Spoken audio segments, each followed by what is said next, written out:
Her ex-husband mocked her for living modestly after divorce. Then she walked into the gala and, on the surface, Madeline appeared to be one of many quiet women walking through the city every morning, dressed modestly, always with a bag from the local market, and a slight bend to her shoulders. Most wouldn't give her a second glance, assuming she was just a low-level employee or someone who had simply settled into a simple life. Her brown hair was usually pulled back in a loose ponytail, and her clothes, while clean, had clearly seen better days. She carried herself with calm reserve, rarely raising her voice, never boasting, and always seeming to be on her way somewhere small and unimportant. That was the version of Madeline the world saw, and the one her ex-husband, Gregory, loved to dismiss. But beneath her quiet manner and faint smile was a storm of untold thoughts. There was a time she would have spoken more, taken more space, maybe even argued back. That was before the years with Gregory had eroded her confidence. What people didn't know was that Madeline had once been someone full of fire and curiosity, with dreams of building something of her own. Her silence was not from ignorance but exhaustion. She was not weak, she had just learned that sometimes, silence was the only way to survive cruelty in plain sight. She had a past few dared to imagine, and a future no one, not even Gregory, would see coming. The morning Gregory handed her the divorce papers, he didn't even make eye contact. He simply left them on the kitchen table with a pen beside them, as if they were a simple delivery, like a gas bill. He cleared his throat and muttered, "It's for the best," then walked out to take a call from his assistant, laughing, moments later, as if he hadn't just ended a decade-long marriage. The betrayal wasn't in the papers. Madeline had seen it coming for months. The betrayal was in the ease, the indifference, the cruel efficiency of it all. Gregory had moved on before she even realized he'd left emotionally. She signed them that evening, quietly, with hands that trembled but didn't stop. What hurt more than the divorce itself was how quickly everything unraveled. Within a week, Gregory had moved into a new apartment uptown and began posting photos online, luxury dinners, rooftop parties, designer suits. Their mutual friends didn't call. Some even liked his posts. He'd crafted a version of the story in which Madeline had been the unambitious, uninteresting wife who didn't match his growth. He whispered it at networking events, joked about it with colleagues, and even told his new girlfriend, she just didn't evolve. It was like watching someone rewrite your life while you stood on the sidelines, screaming silently. But Madeline didn't scream. She packed her things, kissed her daughter on the forehead, and left. "You'll be begging me for help in 6 months," Gregory had said just before she closed the door behind her for the last time. His voice was cold, smug, certain. "You never built anything of your own. You won't last out there without me." Madeline didn't answer.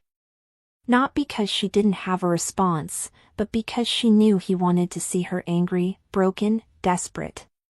She wouldn't give him that. As the elevator doors closed between them, she stared ahead, her eyes dry and wide open. She carried 2 suitcases, one filled with her clothes, the other with her daughter Ava's books and toys. That was all she took from their 5-bedroom house in the suburbs. In the months that followed, Gregory's words echoed during the hardest nights. When the rent felt impossible. When the job search led to nothing but dead ends. When Ava asked if they'd ever live in a big house again. But Madeline refused to collapse under the weight of those words. She found a small 2-bedroom apartment near a school with decent reviews. She bought furniture from secondhand shops and took a job as a part-time cashier in a stationery store. The manager barely looked at her resume. "You're overqualified," he said, frowning at her college degree listed at the bottom. "Doesn't matter," she replied. "I just need to work." And so she did, with quiet resolve. Their new home was clean but plain. Beige walls, cheap tiles, and a slight hum in the bathroom light that never stopped. Madeline slept on a fold-out sofa in the living room to give Ava the only bedroom. She decorated it with string lights and stuck glow-in-the-dark stars to the ceiling. "So you can look up at something magical," she told her. Ava missed her old bed, her big window, her dog they had to give away. But she never complained. She saw her mother come home late, take off her shoes in silence, and rub her hands, red and sore from long hours handling stock. Even at 7 years old, Ava understood things had changed in ways too big to explain. Madeline hated the silence of the apartment. Not just the absence of Gregory's voice, but the absence of warmth. There had been laughter once, music playing while she cooked, friends coming over. Now the only sounds were the neighbor's television through the wall and the soft clinking of her daughter's spoon against her cereal bowl. Still, she filled the space with effort, story time every night, small weekend walks, library visits. Slowly, Ava began to smile more. And Madeline, though still tired, began to sleep with a sliver of peace. But every time she walked past a mirror, she could see it, the doubt in her eyes. The question Gregory had planted like poison, "Am I really nothing without him?" It was a small thing at first, a glance held too long by a woman in the cereal aisle. Then came the whispered voice near the frozen food section. "Isn't that Gregory's ex-wife? I heard she's working retail now." Madeline kept her head down, placing items in her cart with steady hands. But inside, she burned. They never said these things when she was hosting dinner parties or volunteering at Ava's school in a designer coat Gregory had picked. Back then, they called her so supportive, the perfect wife.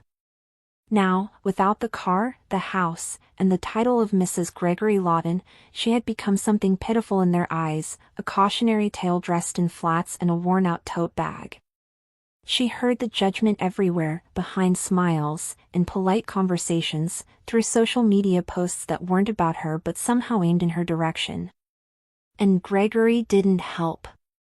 He spoke freely at functions about how Madeline hadn't wanted to grow with him, how she was comfortable with small things, and how lucky he was to have found someone who matched his ambition.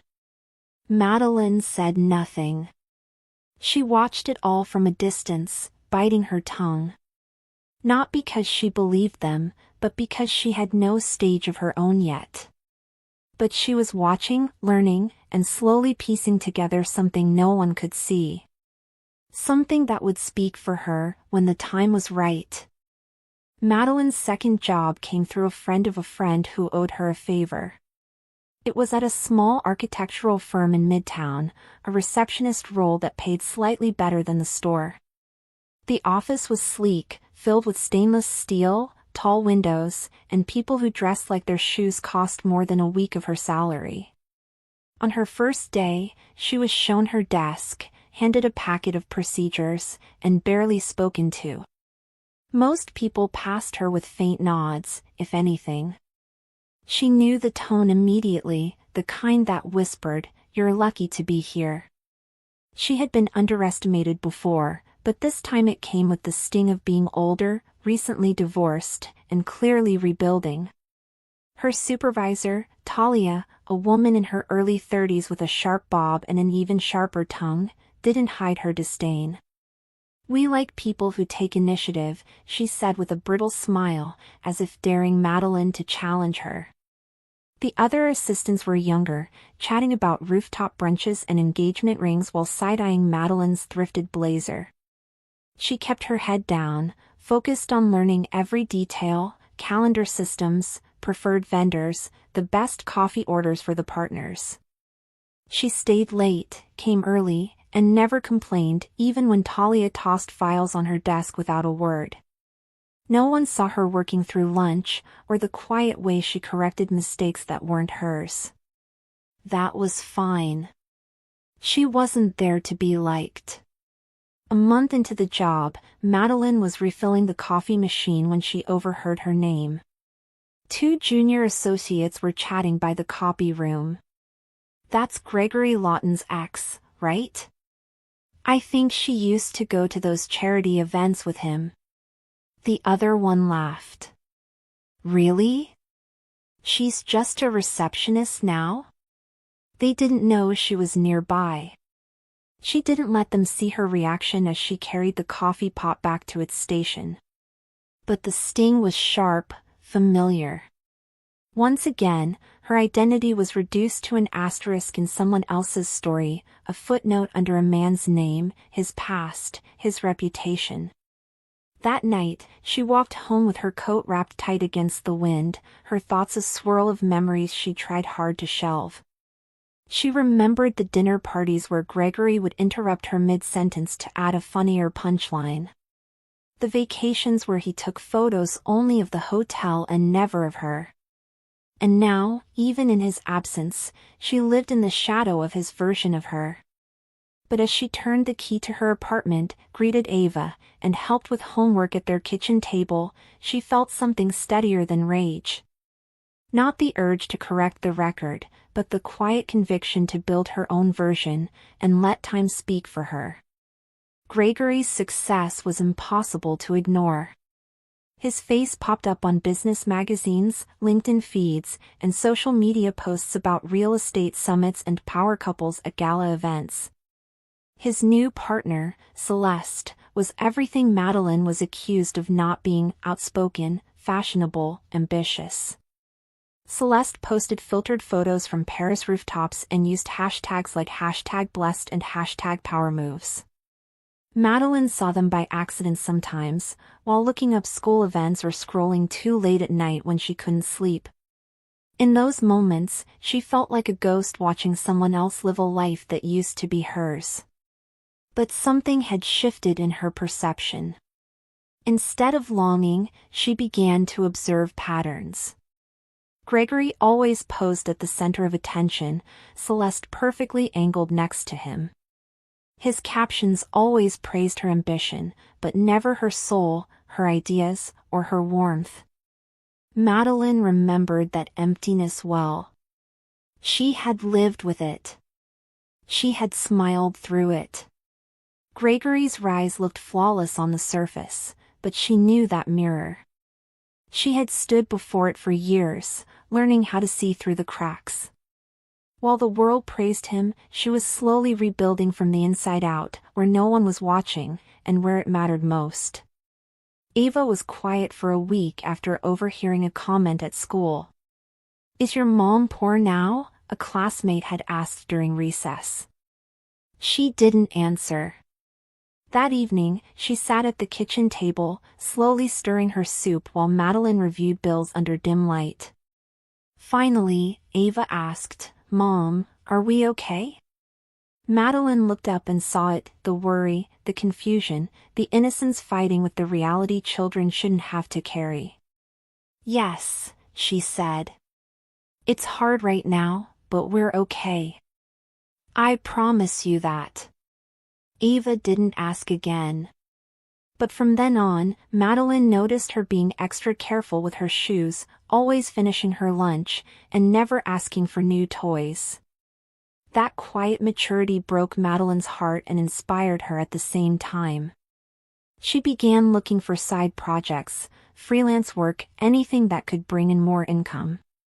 She researched scholarships, coding courses, business certifications, anything that could move her forward. Each night, after Ava fell asleep, Madeline would sit by the window with a notebook and pen, scribbling plans, lists, dreams. She wasn't sure yet what the final version of her life would be, but she knew this: it had to be one Ava could look at with pride.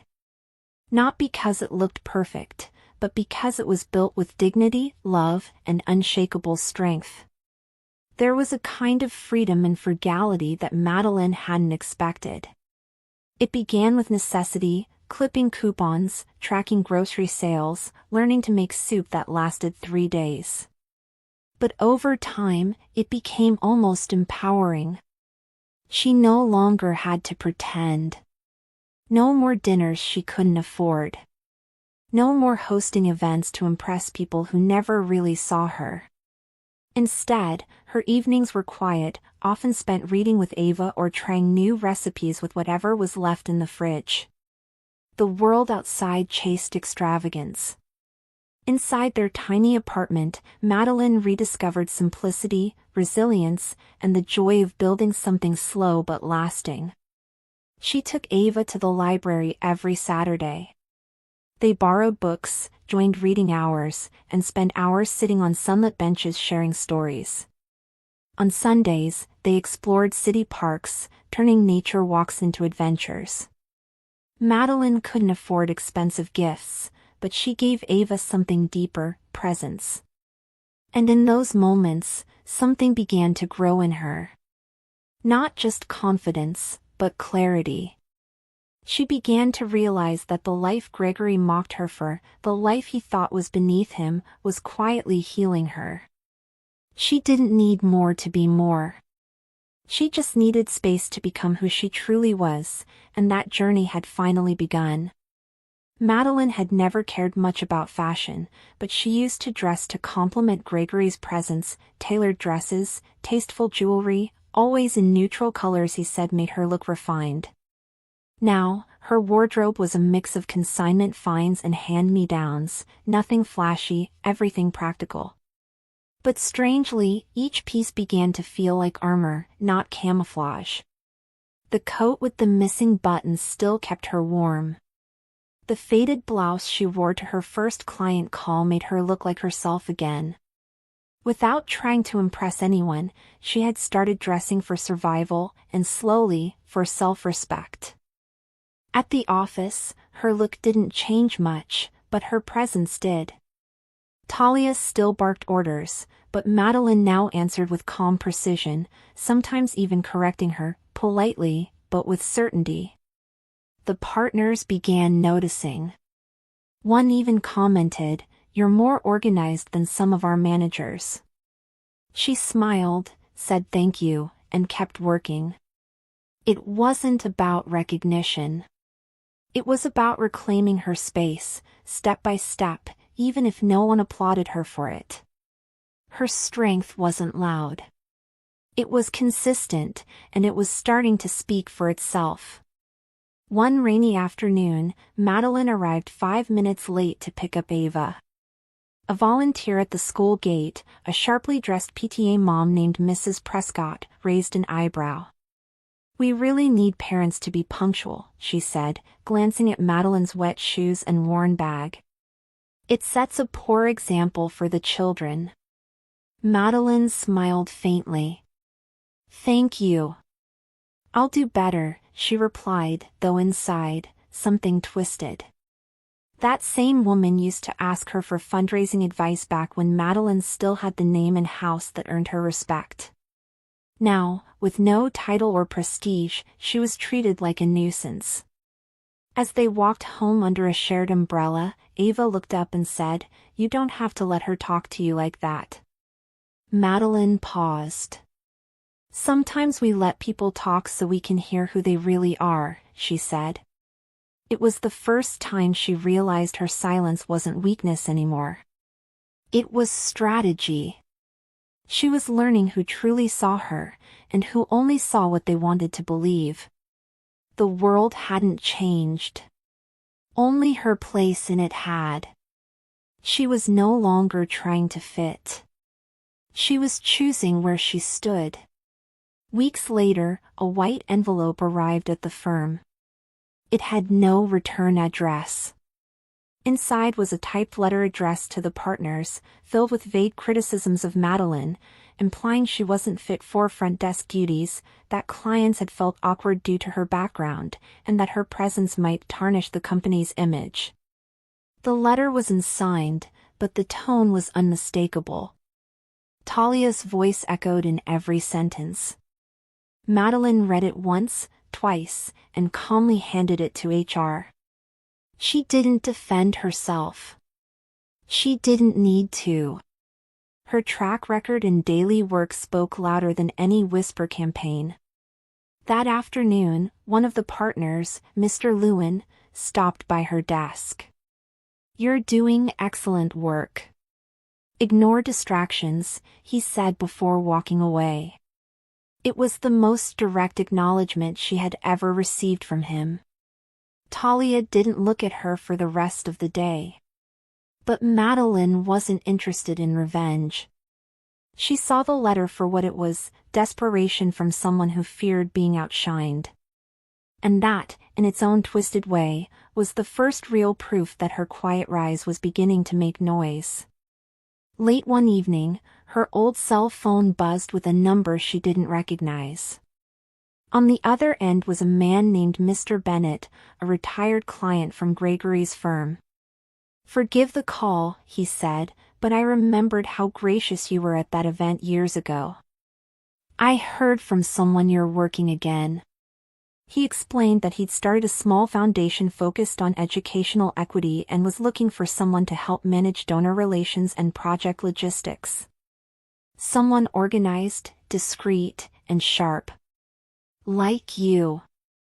Madeline was stunned. She hadn't spoken to anyone from that world in years. "I'd be honored," she said, her voice calm even though her heart raced. It wasn't just a job. It was a bridge to something she thought had vanished, a world she once moved through with ease, now returning not because of her name, but because of her character. It was the first door that opened not with Gregory's key, but with her own. The foundation's office was tucked inside a co-working building downtown, modest but filled with purpose. When Madeline walked in for the first meeting, she wore her best second-hand blazer and the only heels she still owned. Mr. Bennett greeted her warmly and introduced her to the team, a small, diverse group who cared more about ideas than titles. Within minutes, they were talking grants, event planning, and public school partnerships. She spoke with confidence, offering suggestions that surprised even herself. It had been years since she felt this professionally alive. After the meeting, a young assistant whispered, "You're amazing. Are you from consulting or something?" Madeline smiled. Something like that. She didn't need to explain. The titles didn't matter. The quiet strength she had forged in the margins of her former life was now guiding her into rooms that felt real, purposeful, and new. For the first time in years, she didn't feel like she was proving herself. She felt like she had already arrived. Weeks into the new role, Mr. Bennett pulled Madeline aside after a team strategy session. "We're expanding," he said. "I want you to lead the next major initiative." She hesitated, unsure if he meant to offer her something that grand. "You've got the mind for this," he added. "You listen, you plan, and you execute. I see the way people lean in when you speak." It had been a long time since anyone spoke of her with such trust. Even longer since she believed it. She took a breath, then nodded. "Yes," she said. "I'd love to." It wasn't a proposal of romance, but of purpose, and that meant more to her now. That evening, Madeline stood by her apartment window watching the city lights flicker. She thought of how different this felt from the life she once shared with Gregory. That world had been full of appearances, of playing parts. But this was different. She wasn't being handed something for her looks or connections. She was being trusted with responsibility because she had earned it. She closed her eyes and let the moment settle. A different kind of future was beginning to take shape, one built from her own vision.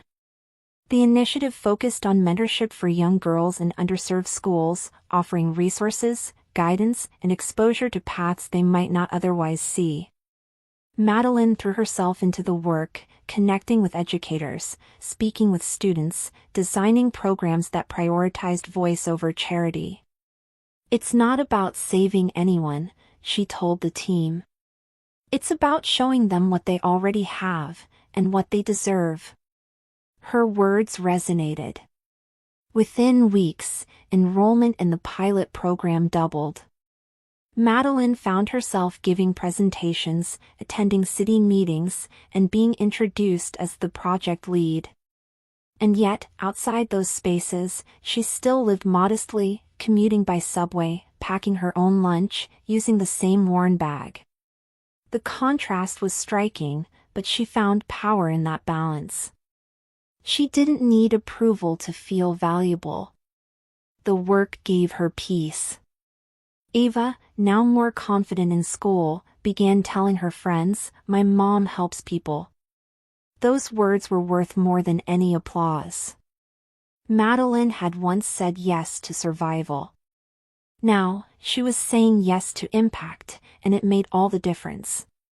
As the project grew, Madeline began networking with city leaders, nonprofits, and local entrepreneurs. She listened more than she spoke, absorbing the culture of power without losing herself to it.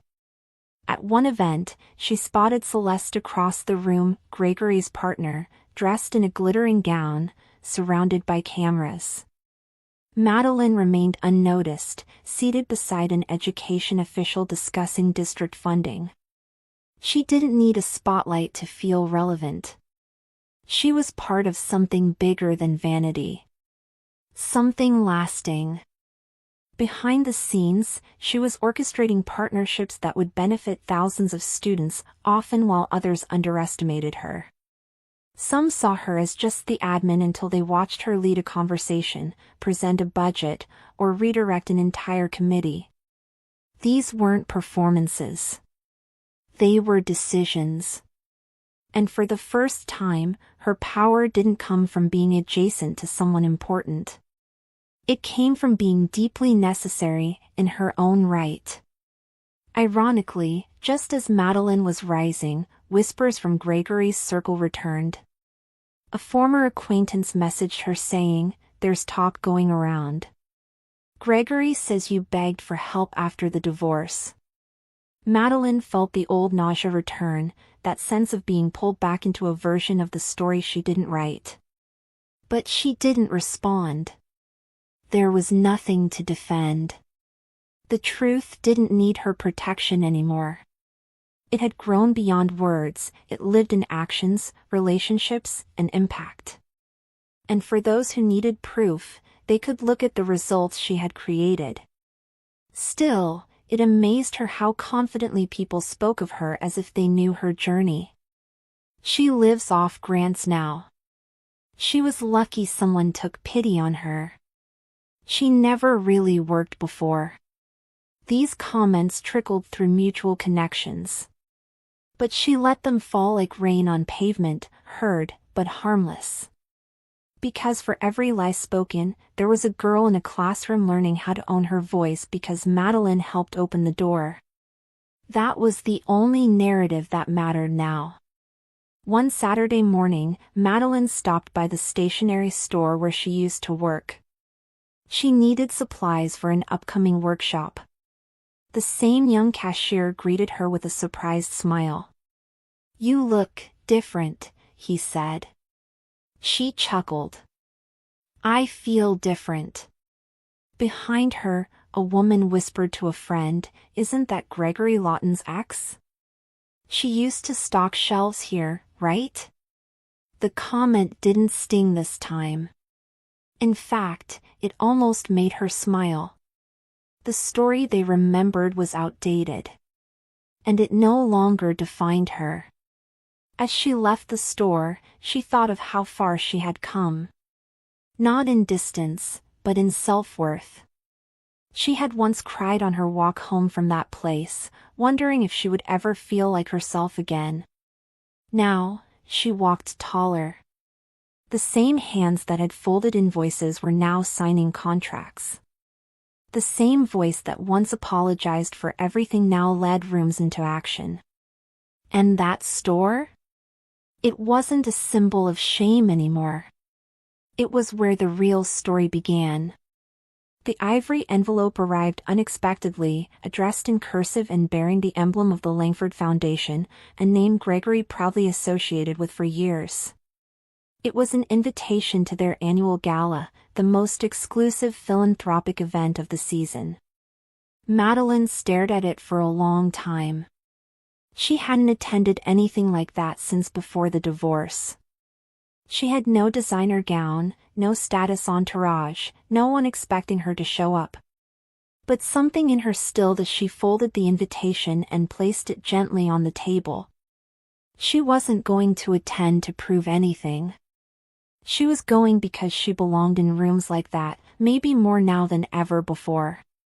When she told Mr. Bennett about the gala, he simply said, "You should go. Represent us." The foundation had recently been shortlisted for a city partnership, and appearances mattered. "I'll find something appropriate," she nodded. She didn't say that the last gown she wore to such an event had been chosen by Gregory, tailored to his tastes, not hers. This time, she would wear what made her feel powerful. She didn't need sequins. She needed truth. That was what she would bring into the room, unspoken, but unmistakable.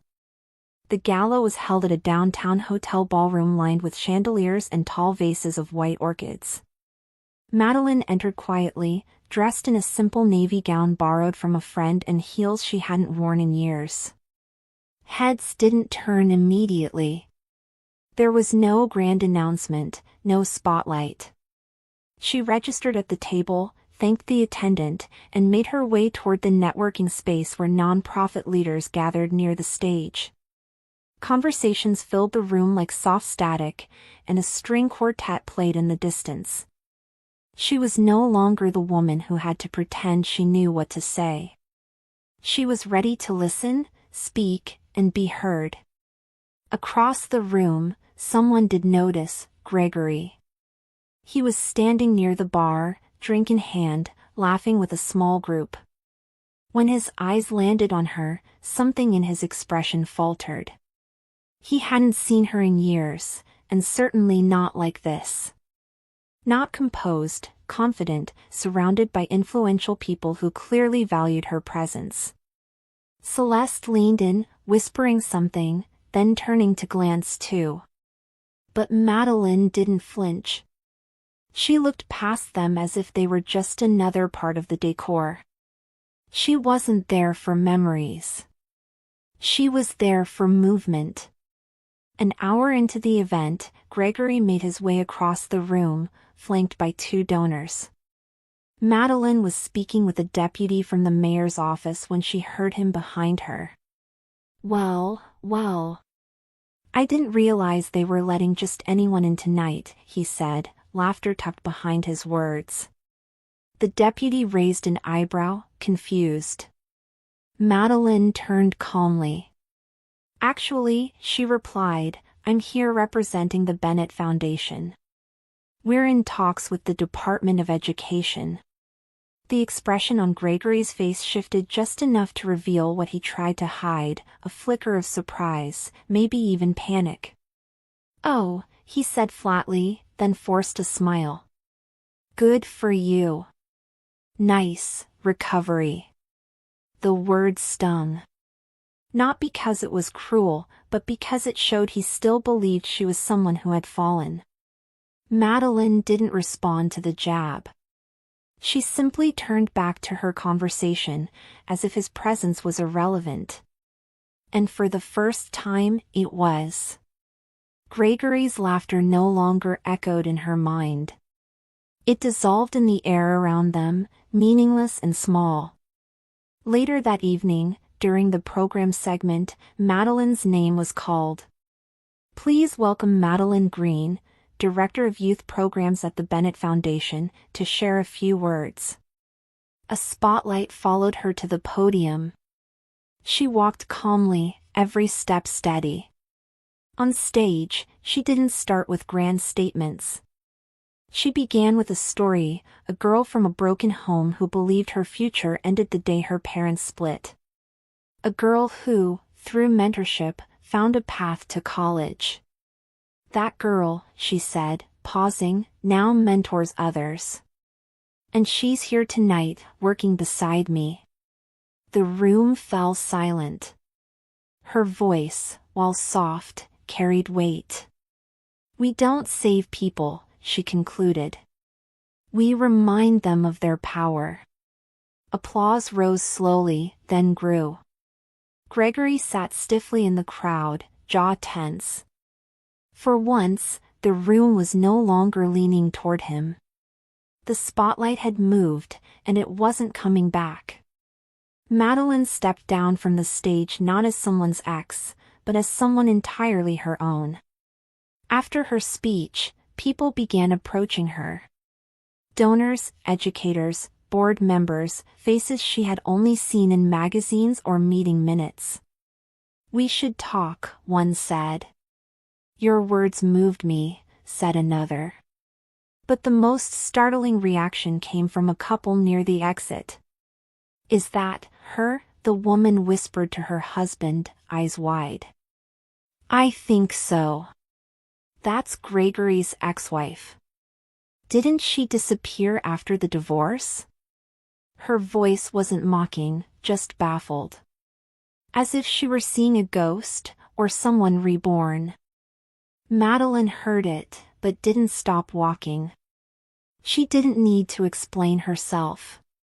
Her presence was explanation enough. She had become what few expected, a woman who didn't collapse after being cast aside. She didn't rebuild her life to prove them wrong. She did it to feel right again, within herself. And now, they would see her, not because she demanded it, but because it was impossible not to. As the evening neared its end, the Foundation's chairman took the stage to thank key contributors. When he mentioned Madeline's name again, this time as the architect of their fastest-growing youth program, murmurs spread through the audience. She built that entire initiative, he said, gesturing toward a slideshow that showcased smiling students and classrooms transformed through mentorship. The applause came louder this time, filled with real admiration, not charity, not politeness, but earned respect. Madeline sat quietly, her hands folded in her lap, letting the moment happen without fanfare. Among the murmurs, a few voices grew louder. Wait, that's the woman Gregory used to be married to, someone whispered. Didn't he say she couldn't handle work? Another voice followed, looks like she's doing more than just handling it. Madeline heard none of it directly, but she could feel the shift in the room.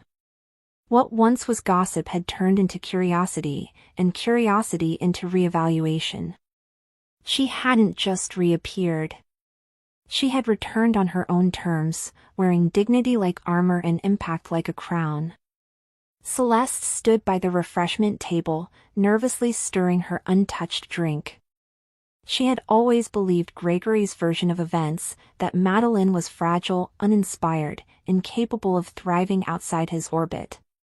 But now, here she was, commanding the attention of people who used to ignore her.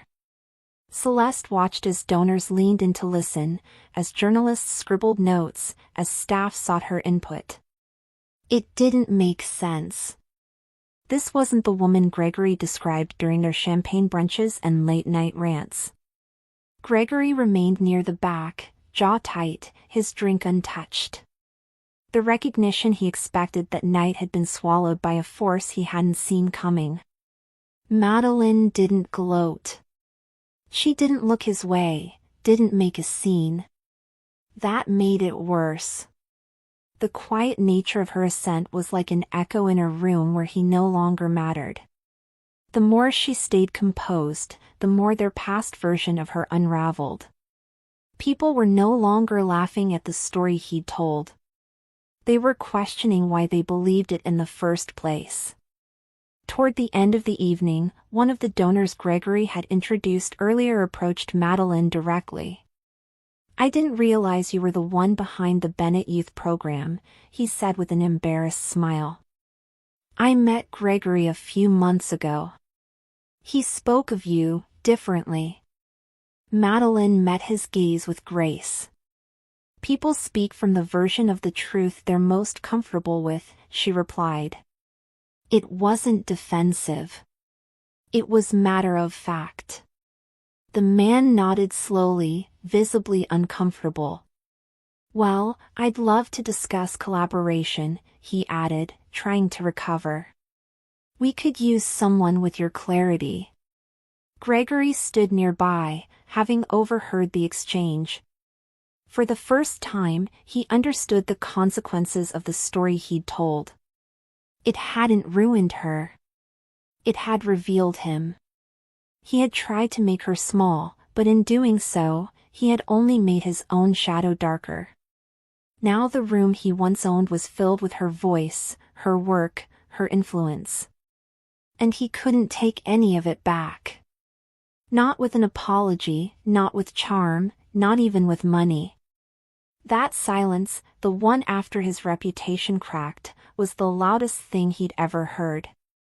As the final speech concluded and guests began to leave, Madeline retrieved her coat and thanked the staff. Ava was at home with a sitter, likely asleep by now. She'd tell her daughter about the evening in the morning, not the glitz, but the meaning. As she reached the exit, Gregory stepped forward, blocking her path for a moment. Madeline, he said, his voice tight, you've changed. She paused, met his eyes, then gave a polite smile. No, she replied softly. I just stopped shrinking. Then she walked past him, leaving behind not just the ballroom but the years of silence she once wrapped around herself like a safety blanket. She had no interest in revenge. The moment had already given her what she needed, a closing that didn't require a confrontation. She didn't need to win the room. She just needed to leave it standing tall. And she did. The next morning, Ava was already up, dressed, and seated at the table with her notebook open. How was the gala? She asked, eyes shining. Madeline poured her coffee and sat across from her. It was honest, she said with a smile. I spoke. People listened. And they saw me. Ava grinned. I knew they would. For a moment, they just sat there, the city rising outside their window, quiet but full of promise. It wasn't the house with the tall fence, or the pool, or the expensive tiles. It was something far better, a place filled with truth. Madeline had once feared that she'd never feel whole again without someone beside her to validate her existence. Now, sitting across from the only person whose opinion truly mattered, she felt more than whole. She felt free. And in Ava's proud gaze, she saw everything she had fought for. Not revenge. Not redemption. But restoration. Quiet. Steady. Unshakable. And finally, complete.